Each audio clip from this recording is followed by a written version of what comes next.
Dr. Zix looked at the message on her screen with growing interest. The blue-skinned scientist had been working at the Keltheron research station for over 30 years. She had seen many strange things float through space, but this was different. A damaged ship had been found drifting in the dark between stars. No one knew where it came from or what species had built it. The ship was small, much smaller than the massive Keltheron vessels that ruled this part of space. Its hull was torn and burned from some kind of battle. Large holes showed where weapons had hit it. Yet somehow, the ship was still working. Its lights still blinked, and its engines still hummed with power. "Bring it to the station," Dr. Zix ordered her team. "I want to know what kind of creature could build something like this." The Keltherans had been the strongest race in this sector for thousands of years. They had advanced technology that most other species could only dream of. Their ships were huge and powerful. Their weapons could destroy entire planets.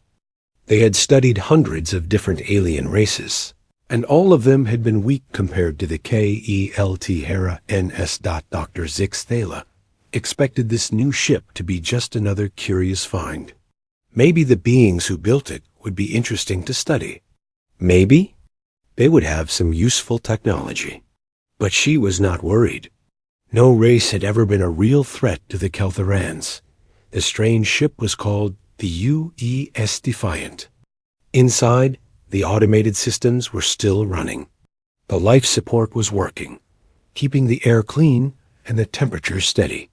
Emergency lights cast red shadows through the dark corridors. The ship's computer was still active, recording data. And monitoring its systems like a faithful guard dog in the captain's chair sat a human male named Jake Morrison. He had been dead for 3 days. His body showed signs of terrible injuries. Blood had dried on his uniform. His hands were still gripping the controls of his ship. Even in death, he looked like he was ready to fight. Jake had been a cargo pilot before joining the exploration service. He was not a soldier, just a regular man who was good at flying ships. He had short brown hair and kind eyes. His crew had always liked him because he treated them well and kept them safe. He was the kind of person who would share his lunch with a hungry stranger. 3 days ago, Jake's ship had been attacked by pirates. 12 enemy ships had surrounded the small human vessel. They wanted to steal its cargo and sell the crew as slaves. Jake could have run away. His ship was fast, and he might have escaped, but he had people depending on him. His crew was his family, and he would not abandon them. The battle had been fierce. Jake fought like a man possessed. He used every trick. He knew every skill he had learned in his years of flying. He pushed his ship beyond its limits, making it dance through space like a deadly bird. One by one, the pirate ships exploded under his guns. But the fight took its toll. Jake had been hurt badly during the battle. Pieces of metal had cut into his body when his ship was hit. He was losing blood, and his vision was getting blurry. But he kept fighting. He would not stop until his crew was safe. In the end, Jake won. All 12 pirate ships were destroyed. But the victory cost him his life. He died at his post, still protecting his people even with his last breath. His final act was to set the ship on a course toward friendly space, hoping someone would find his crew and take them home. The 3 survivors were sleeping in emergency pods in the ship's medical bay. Navigator Lisa Price was a smart woman with red hair and green eyes. She could plot a course through space faster than most computers. Engineer Danny Walsh was a young man who could fix anything that had nuts and bolts. He had steady hands and a quick mind. Medical Officer Kate Sullivan was a doctor who had saved many lives. She was gentle but strong, a kind of person who never gave up on a patient. Dr. Zix walked through the human ship with wonder and confusion. The design was so different from Keltheran technology. Everything looked rough and simple. The walls were made of thick metal, instead of the light crystals that Keltherons used. The controls were big and clunky, meant for hands instead of the delicate tentacles that Keltherons had, but the ship worked. Despite all the damage, despite being built with what looked like primitive technology, it still worked. The engines were still running. The weapons were still functional. The life support systems were keeping the sleeping humans alive. How is this possible? Dr. Zix Thala asked her assistant, Dr. Quinder. This technology should not work. It is. Too simple. Too crude. Dr. Quinder was younger than his boss, but he was very smart. He had studied the technology of many different races. He shook his head as he looked at the human ship. I do not understand it either, but we must learn more. There is something about these creatures that we are missing. Dr. Zix Thala ordered her team to bring the ship into the main research bay. The Keltheron station was enormous, big enough to hold 1,000 ships the size of the Defiant. The human vessel looked like a tiny fish next to a whale as it was pulled inside.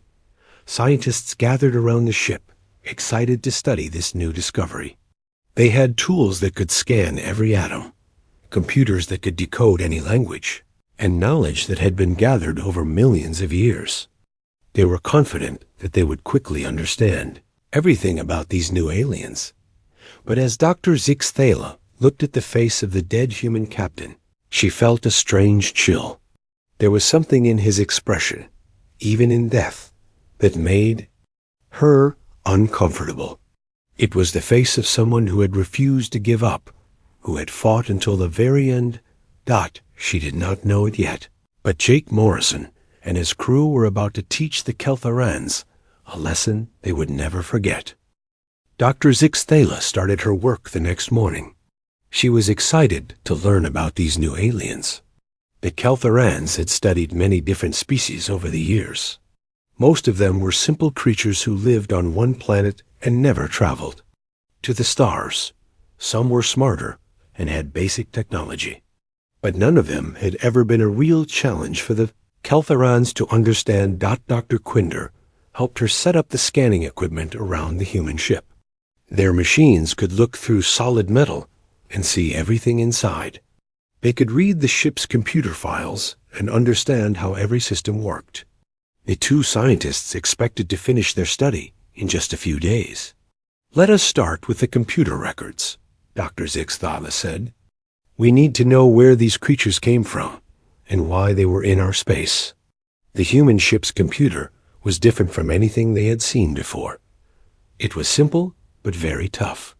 The Keltheron computers were made of living crystals that could think almost like a brain. The human computer was made of metal and silicon, but it worked just as well. Even after the terrible battle, it was still recording everything that happened. Dr. Quinder connected his translation device to the human computer. The Keltherans had studied so many languages that their machines could decode almost any form of communication. Within an hour, they were reading the ship's logs in perfect Keltheran. What they found made them stop and stare at each other. The battle records showed that the small human ship had fought 12 enemy vessels at the same time. The pirates had been using military-grade weapons and armor. Their ships were 3 times bigger than the human vessel. They had more guns, more shields, and more crew members. But somehow, the human had won. Dr. Zix Thala read the tactical data over and over again. The human captain had done things that should have been impossible. He had flown his ship through weapon fire that would have destroyed any other vessel. He had made his guns hit targets that were moving too fast to track. He had used his ships, small size, to dodge attacks that bigger ships could not avoid. This cannot be right, Dr. Quinder said. No single ship could defeat 12 opponents. The computer files must be damaged. But the data was clear. The human captain had not just won the battle. He had destroyed every single enemy ship without losing a single crew member. The only reason he had died was because he had pushed himself too hard during the fight. Dr. Zix Thala looked at the weapons data next. The human ship had guns that were small and simple compared to Keltheron weapons, but they had been fired with incredible accuracy. Every shot had hit exactly where it was supposed to.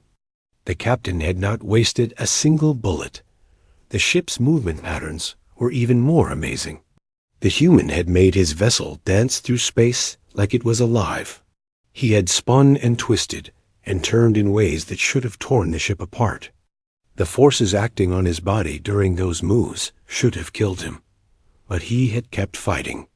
"Look at this," Dr. Quinder said, pointing to his scene. The ship's reactor was running at over 100% power during the entire battle. That should have caused it to explode. Dr. Zixthala examined the engine data. The human ship used a fusion reactor that was much simpler than Keltheron power systems. It was the kind of technology that young species used when they first started traveling between planets. But somehow, the human engineer had made it work far beyond its normal limits. The reactor had been pushed so hard that the metal around it had started to melt. The cooling systems had failed twice during the battle. Any reasonable person would have shut down the engines to prevent an explosion, but the human engineer had kept it running. He had found ways to cool the reactor using spare parts and emergency systems. "The temperature readings are impossible," Dr. Quinder said. "No living being could work in that engine room during the battle. The heat would have cooked them alive." But the computer records showed that engineer Danny Walsh had been in the engine room for the entire fight. He had been fixing problems and adjusting systems while the ship was shaking from weapon hits. He had worked in conditions that would have killed most known species. Dr. Zixthala began to feel worried. She had expected to find a simple species that was easy to understand. Instead, she was looking at creatures who could do things that seemed impossible. The medical records were just as strange. The ship's doctor, Kate Sullivan, had treated injuries during the battle that would have been fatal to any other species. The crew had been hurt by flying metal and radiation exposure, but they had kept working.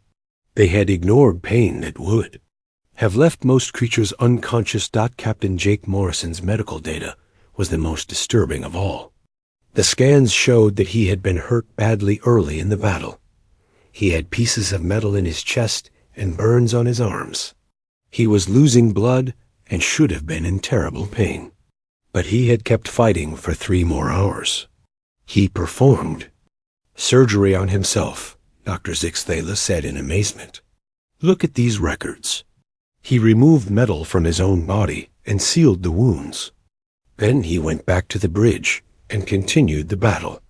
Dr. Quinder shook his head in disbelief. "That is not possible. The shock alone would have killed him. No species can operate on itself during a battle." But the evidence was clear. Jake Morrison had treated his own injuries using basic medical supplies. He had done it quickly and without any help. Then he had returned to his post and fought until he died. The 2 scientists worked through the night, trying to understand what they had found. Every piece of data told them the same thing. These humans were not like any other species they had studied. They were tougher, stronger, and more determined than anything the Keltherons had ever seen. "We need to wake up the survivors," Dr. Zixthala said finally. "We need to talk to them and learn more about their species." Dr. Quinder was nervous. "Are you sure that is wise? If they are as dangerous as their captain was, maybe we should study them while they sleep." Dr. Zixthala thought about it. The idea of talking to creatures who could fight like this was scary. But she was a scientist, and she needed to understand. She had to know what made these humans so different from every other species in the galaxy. "We will wake them tomorrow," she decided. "But we will be careful. We will have guards nearby and keep them in the medical bay where they cannot cause trouble." Neither scientist slept well that night. They both had dreams about the small human ship fighting against impossible odds. They dreamed about a species that refused to give up No. Matter how bad things got, they had no idea that their nightmares were about to become reality. Dr. Zixthala stood outside the medical bay with her heart beating fast. Inside the room, 3 sleeping humans were about to wake up. She had studied their files all night, but she still did not know what to expect. These creatures had shown abilities that seemed impossible. Now she was going to meet them face to face. Dr. Kunder was with her, along with 4 Keltharan guards. The guards carried weapons that could stop any known species. They wore thick armor and had shields that could block most attacks. Dr. Zixthala hoped they would not be needed, but she was not taking any chances. "Are you ready?" Dr. Quinder asked. Dr. Zixthala nodded. "Start the awakening process." The 3 emergency pods opened with a soft hiss. Inside, the humans began to stir. Their eyes opened slowly as their bodies woke up from the deep sleep. Dr. Zixthala watched carefully, ready to run if they showed any sign of violence. Navigator Lisa Price was the first to sit up. She had red hair and green eyes that seemed to take in everything around her. She looked at the strange room and the alien scientists without any fear. Her face was calm and alert, like she was just waking up from a normal night's sleep. "Where are we?" Lisa asked. Her voice was steady and strong. Dr. Zixthala was surprised. Most species were confused and frightened when they woke up in a strange place. They usually screamed or tried to run, but this human seemed perfectly calm. "You are on a Keltharan research station," Dr. Zixthala said carefully. "We found your ship drifting in space. You were hurt, so we brought you here to help you." Lisa nodded and looked around the room. "Thank you. What about my crew? Are Danny and Kate okay?" The other 2 humans were sitting up now. Engineer Danny Walsh was a young man with brown hair and clever eyes. He immediately started checking the equipment around his bed, trying to understand how it worked. Medical Officer Kate Sullivan was looking at her own body, checking for injuries like a doctor would. "We are all fine," Kate said to Lisa. "Whatever they did to help us, it worked." She turned to Dr. Zixthala. "Thank you for taking care of us." Double quotes. Dr. Zixthala was amazed. The humans were polite and grateful. They did not seem dangerous at all. But she remembered the battle records and stayed careful. "Where is Captain Morrison?" Lisa asked. Dr. Zixthala's face became sad. "I am sorry. Your captain died during the battle. He saved your lives, but he could not save himself." The 3 humans became quiet. Lisa closed her eyes and took a deep breath. Danny looked down at his hands. Kate wiped away a tear. "Jake was a good man," Lisa said finally. "He always put his crew first. I am not surprised he died protecting you." Dr. Quinder stepped forward. "We have been studying your ship. We are curious about your species. We have never seen humans before." Danny looked up with interest. "You have never met humans? That is strange. We have been exploring this part of space for years. We thought someone would have seen us by now." "Tell us about your people," Dr. Zixthala said. "Where do you come from? What is your technology like?" Lisa smiled. "We come from a planet called Earth. It is about 30 light years from here. We have been traveling between stars for about 200 years now. We are not the most advanced species, but we are good at surviving." Dr. Quinder was writing notes as fast as he could. "What about your ship? How are you able to fight so many enemies?" Danny shrugged. Jake was a good pilot. He had been flying for 20 years. He knew how to handle a ship in a fight. But the tactical data shows impossible maneuvers. Dr. Zixthala sighed. "Your ship moved in ways that should have killed everyone on board." Kate laughed. "You have never seen Jake fly when he was really trying. He was amazing. He could make a ship do things that the designers never thought possible." "What about your reactor?" Dr. Quinder asked Danny. It was running at over 100% power. That should have caused an explosion. Danny looked proud. I have been working on engines since I was a kid. I know how to push them hard when I need to. You just have to be smart about it and watch the temperatures. Dr. Zixthala felt a chill. The human was talking about pushing a fusion reactor beyond its limits like it was a normal thing to do. No other species would even try such a dangerous task. Were you not afraid? She asked. The engine room was incredibly hot during the battle. Danny shrugged again. It was warm, but I have worked in worse conditions. You just have to stay focused and do your job. Dr. Quinder looked at his notes. What about the injuries? The medical records show that your captain was badly hurt, but he kept fighting. Kate nodded. Jake was tough. He did not like to give up, even when he was hurt. He always said that his crew was depending on him, but he performed surgery on himself, Dr. Zixthala said, during a battle, while his ship was being shot at. Jake had basic medical training, Kate said. All our pilots do. He knew how to treat his own wounds if he had to. The Keltharan scientists looked at each other. These humans were talking about incredible things, like they were normal parts of life.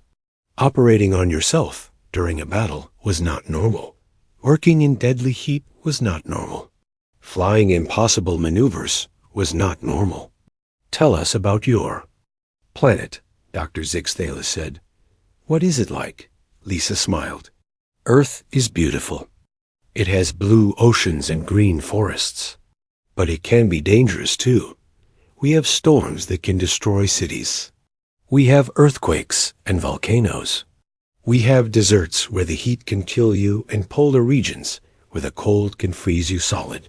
How do you survive in such a harsh place? Dr. Quinder asked. We adapt, Danny said. Humans are good at that. We learn to live in any environment. We build shelters and tools. We work together to solve problems. Kate added, My grandmother lived through something called the Great Hurricane of 2157. The storm destroyed her entire city, but she survived by helping other people. She said that humans are strongest when they help each other. Dr. Zixthala was beginning to understand. These humans came from a dangerous world. They had learned to survive in conditions that would kill most other species. That was why they could do impossible things. They had been training for it their whole lives. What about your military? Dr. Quinder asked carefully. Do you have soldiers? The three humans looked at each other and smiled. Jake was not a soldier, Lisa said. He was just a cargo pilot before he joined the exploration service. Most of us are not military people. But you fought so well, Dr. Zixthala said. Danny laughed. You should see our real soldiers. They are much better at fighting than we are. Dr. Quinder felt his blood turn cold. If these were not even soldiers, what were the human warriors like? How many of you are there? He asked quietly. About 12 billion on Earth, Kate said. Plus maybe another billion on our colony worlds. We are expanding pretty fast. 12 billion. Dr. Zixthala felt dizzy. 12 billion creatures who could fight like this. 12 billion beings who treated impossible things as normal parts of life. We should probably contact our government, Lisa said. They will want to know about first contact with your species. Dr. Zixthala nodded weakly. Yes, we should contact our leaders too. But inside, she was already planning what she would tell them. These humans were not just another species to study. They were something much more dangerous. They were a force of nature that had learned to travel between stars, and there were 12 billion of them. Dr. Zixthala could not sleep that night. The conversation with the humans had left her feeling confused and worried. She kept thinking about what they had said.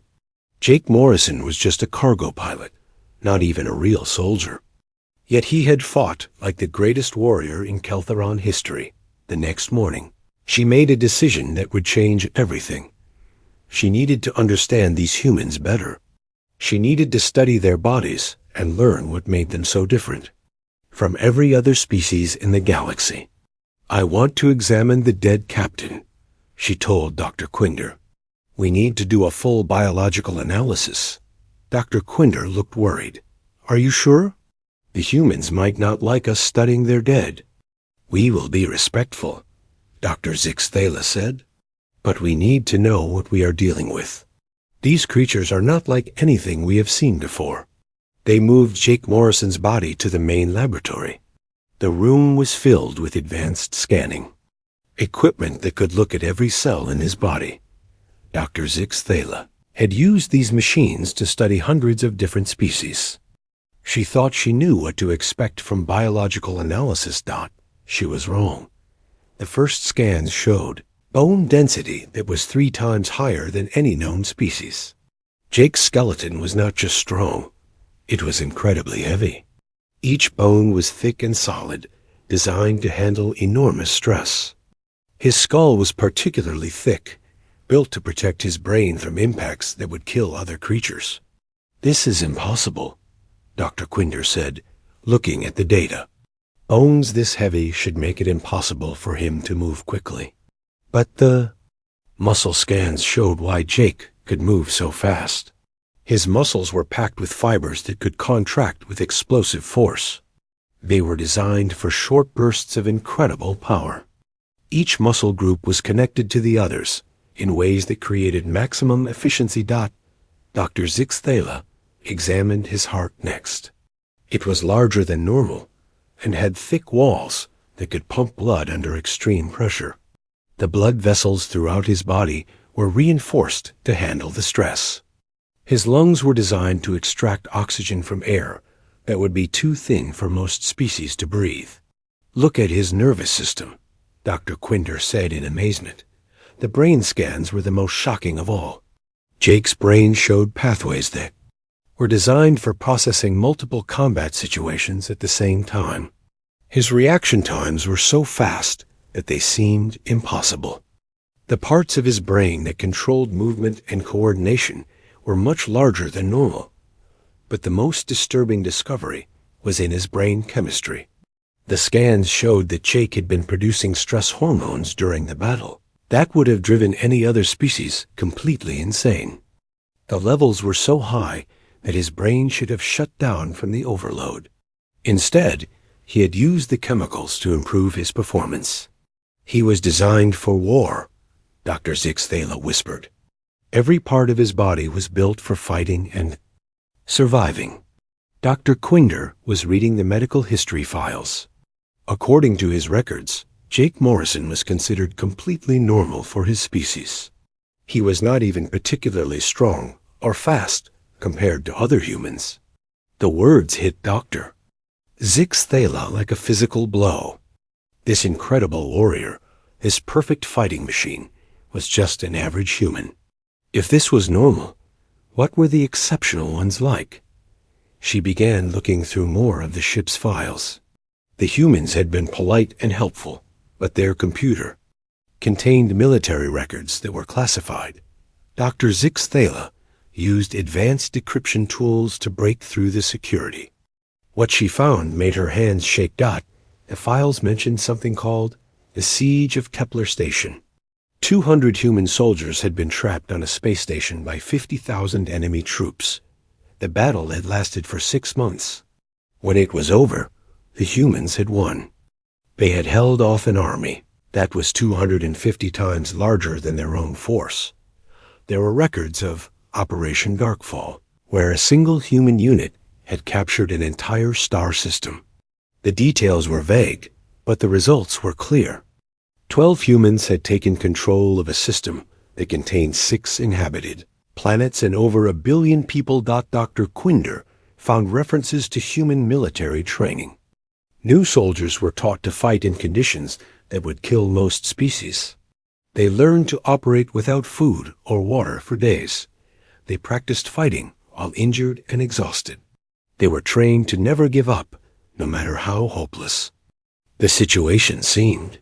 They are not just tough, Dr. Zixthala said slowly. They are trained to be unstoppable. The files also contained information about human expansion. They had started from one small planet and spread to dozens of worlds. In just 2 centuries, they adapted to every environment they found. They built cities on planets with poisonous air and deadly radiation. They thrived in places where other species could not even survive. Dr. Quinder found something that made him call for Dr. Zixthala immediately. "Look at this," he said, pointing to his screen. "Population data for human space." The numbers were staggering. 12 billion humans on Earth, 1 billion more on colony worlds. But the expansion rate was accelerating. They were founding new colonies every year. Their population was growing faster than any other species in known history. They are not just expanding, Dr. Zixthala realized. They are conquering. Every world they touch becomes part of their territory. The biological data made it clear why humans were so successful. They could adapt to any environment. Their bodies were designed to handle extreme conditions. Their minds were built for survival and problem-solving. They were the perfect species for spreading across the galaxy, but there was something else. In the files that made Dr. Zixthala's blood run cold, references to human emotions during combat.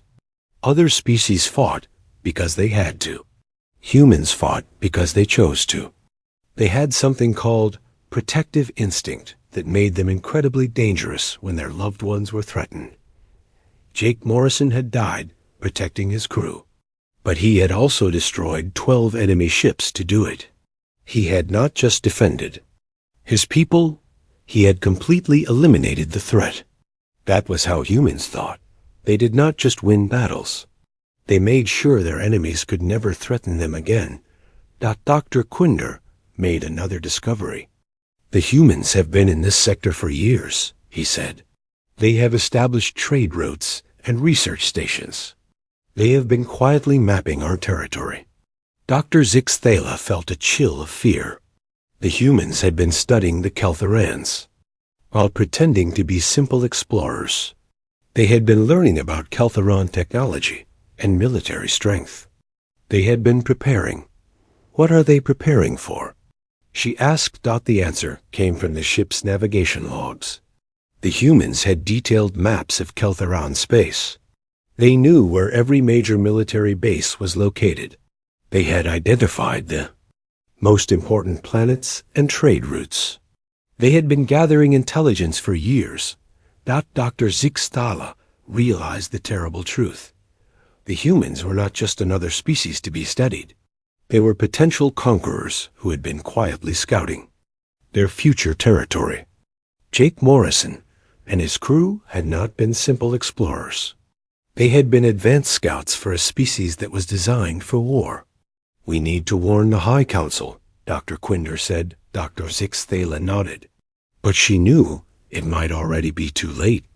The humans had 12 billion members and were expanding rapidly. They had military training that created perfect soldiers. They had technology that was simple but incredibly effective. Most importantly, they had something that the Keltherans had never faced before. They had the will to fight until the very end, no matter what the cost. Jake Morrison had proven that. When he died protecting his crew, if the humans decided that the Keltherans were a threat, there would be no negotiation. There would be no mercy. There would only be war. And Dr. Zixthala was beginning to realize that the Keltherans might not win. Dr. Zixthala was preparing to send an emergency message to the Keltheran High Council when something unexpected happened. Medical Officer Kate Sullivan became sick. It started with a simple cough. Kate was walking through the station's corridors. When she began having trouble breathing, Dr. Zixthala rushed to help her, thinking that the human was having a bad reaction to the alien environment. But the medical scanners showed something much more frightening. Kate's body was not just fighting off alien germs and bacteria. Her immune system was studying them, learning from them, and developing new defenses against threats that did not even exist yet. Her white blood cells were changing and adapting in real time. "This is impossible," Dr. Quinder said, looking at the scanner readings. "Her immune system is evolving as we watch." Dr. Zixthala felt her worst fears coming true. The humans were not just physically tough. They were genetically designed to adapt to any environment. Kate's body was learning to live in alien conditions faster than any known species could manage. Within 6 hours, Kate was feeling better. Within 12 hours, she was completely healthy. Her body had not just fought off the alien environment, it had learned to thrive in it. "How do you feel?" Dr. Zixthala asked. Kate smiled. "Much better, thank you. I think my body just needed time to adjust to your station's atmosphere." But Dr. Zixthala knew it was much more than that. Kate's body had performed biological miracles. It had adapted to alien bacteria, processed foreign chemicals, and developed immunity to diseases that her species had never encountered before. "This is what they do," Dr. Zixthala whispered to Dr. Quinder. "They do not just survive in new environments. They conquer them." Dr. Quinder was studying the data from Kate's recovery. "Look at this," he said quietly. "Her immune system is not just adapted to our environment now. It is better than our own immune systems.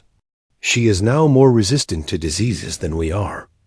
The terrible truth was becoming clear. Humans did not just explore new worlds. They absorbed them. They took the best parts of every environment and made themselves stronger. They were not just travelers. They were biological conquerors.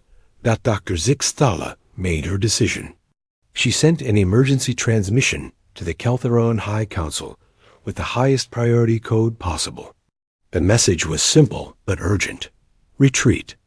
Immediately. This species cannot be contained or controlled. The High Council's response came within hours. They wanted to know more about the humans. They wanted detailed reports and biological samples. They wanted to study these creatures and understand their technology. Dr. Zixthala sent back a longer message. She explained about Jake Morrison's incredible fighting ability. She described the biological adaptations that made humans perfect warriors. She told them about the 12 billion humans who are spreading across the galaxy. But the most important part of her message was a warning. "These are not creatures to be studied," she wrote. "They are a force of nature to be respected and feared. Any attempt to control or capture them will result in war. And we will not win that war." The High Council was slow to believe her warnings. The Keltherans had been the dominant species in this sector for thousands of years. They had never met a species that could challenge them. They found it hard to believe that simple-looking humans could be so dangerous. But Dr. Zixthala had seen the evidence. She had studied Jake Morrison's body and learned what humans were capable of. She had watched Kate Sullivan adapt to an alien environment in hours. She had talked to the crew and learned about their incredible civilization. The final proof came when Danny Walsh asked to see the station's engine room. Dr. Zixthala agreed, thinking it would be safe. Danny was just an engineer, not a warrior, but Danny looked at the Keltheron fusion reactors and immediately started asking questions. He wanted to know how they worked and why they were designed the way they were. Within an hour, he was suggesting improvements to systems that had been perfected over thousands of years. "Your cooling system is inefficient," Danny said politely. "If you moved these pipes here and added a heat exchanger there, you could get 30% more power." Dr. Zixthala stared at him. Danny was casually suggesting improvements to technology that represented thousands of years of Keltheron engineering. He was doing it like he was helping a friend fix a broken car. "How do you know so much about our reactors?" Dr. Quinder asked. Danny shrugged. "Energy is energy. The basic principles are the same everywhere. I have been working with fusion reactors since I was 15 years old. Dr. Zixthala felt another chill. This young human could understand and improve Keltheron technology just by looking at it. He was not trying to steal secrets or cause trouble. He was just naturally good at understanding how things worked. What would happen if we tried to capture you? Dr. Zixthala asked suddenly. The three humans looked at each other. For the first time since they had woken up, their faces became serious. That would not be a good idea, Lisa said quietly. Humans do not like being held prisoner. We would try to escape, Kate added. We would never stop trying until we were free. Danny nodded. And if you hurt us, other humans would come looking for us. They would not stop until they found us. Dr. Zixthala understood. These humans were not just individually dangerous. They were part of a species that protected each other. If the Keltherans tried to capture or study them, they would face the anger of 12 billion humans. How many would come? She asked. All of them, Lisa said simply. Every human in the galaxy would want to help us. Dr. Zixthala sent another message to the High Council. This one was even more urgent than the first. These creatures are not just physically dangerous, she wrote. They are emotionally bonded to each other. Any attack on one human will be seen as an attack on all humans. We cannot fight 12 billion enemies. The High Council finally began to understand. They sent orders to all Keltheron military units in the sector. Avoid contact with human vessels. Do not engage in any hostile actions. Treat them with respect and caution. But Dr. Zixthala knew that would not be enough. The humans were expanding into Keltheran space, whether the Keltherans wanted them to or not. They were not doing it to be aggressive. They were doing it because that was what humans did. They explored, they adapted, and they grew. We need to leave, she told Dr. Quinder. We need to move our people out of this sector before the humans decide we are a threat. Dr. Quinder was shocked. Leave? But this is our territory. We have lived here for thousands of years. And now the humans are here, Dr. Zixthala said. They are not evil or cruel, but they are unstoppable. If we stay, we will eventually come into conflict with them, and we will lose. The hardest part was telling the humans that they were free to go. Dr. Zixthala had their ship repaired and refueled. She gave them star charts and medical supplies. She did everything she could to show that the Keltherans were friendly. Thank you for taking care of us, Lisa said as they prepared to leave. And thank you for treating Jake with respect. He would have liked you. Kate hugged Dr. Zixthala goodbye. I hope our species can be friends, she said. Humans like making friends with other people. Danny gave her a small device he had built. This is a communication beacon, he said. If you ever need help, use it to call us. Humans always help. They're friends. As the UE's Defiant flew away from the station, Dr. Zixthala felt a mix of sadness and relief. The humans had been kind and polite. They had shown no desire to hurt anyone, but they had also shown abilities that were beyond anything. The Keltherans could match. Dr. Zixthala sent her final report to the High Council. The humans are not conquerors in the traditional sense, she wrote. They do not want to destroy other species or steal their territory, but they are a force of nature that cannot be stopped or controlled. They are kind to their friends and deadly to their enemies. They adapt to any environment and improve any technology they encounter. They never give up and never abandon each other. They are the most perfect species for survival and expansion that the galaxy has ever produced. My recommendation is simple. Avoid conflict with humans at all costs. Make friends with them if possible, but never, ever try to fight them. Because if you do, you will lose everything. The Keltheron High Council accepted her recommendation. Within a year, they had moved their major population centers away from human space. They established new trade routes that did not cross human territory. They began the largest peaceful relocation in their species' history. The humans, meanwhile, continued their expansion across the galaxy.